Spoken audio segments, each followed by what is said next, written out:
Hello guys! For today's video, ngayong araw magluluto na naman ako ng giniling. Ngayon nga, i-ready ko muna ang aking mga panggisa tulad ng bawang at sibuyas. Hiwa-hiwain ko lang to ng maliliit. Tapos babalatan ko na yung mga carrots and patatas. Then hihiwain lang din natin siya ng maliliit.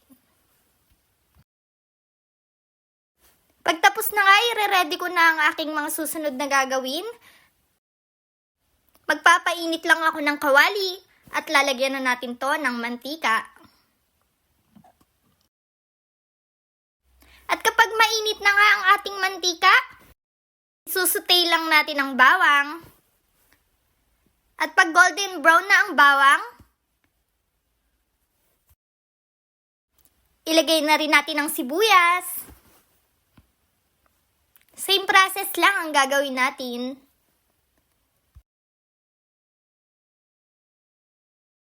Pagkatapos nga natin itong gisahin, ilalagay na rin natin yung giniling. Atin lang tong halu-haluin. At pwede na rin nating lagyan ng salt and pepper. Depende to sa panlasa natin, ha?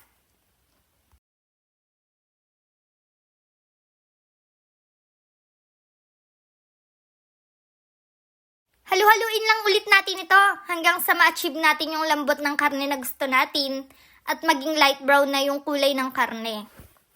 At kapag lumambot na nga siya, pwede na nating ilagay ang carrots at ang patatas.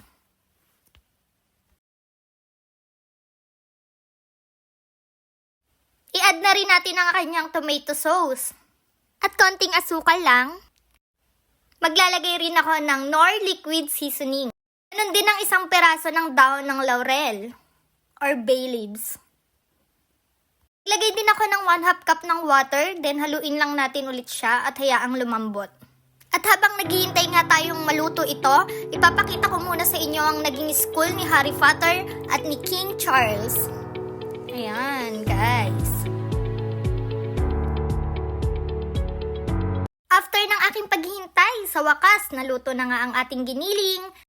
Malapot at malambot na nga ang ating mga karne at gulay. Nilagay ko na din ang bell pepper niya at konting kulo na lang, luto na ang aking version of giniling.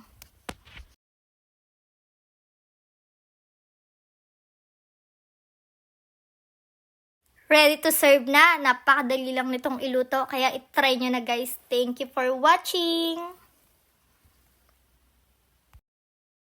Please like and subscribe my YouTube channel. Thank you guys!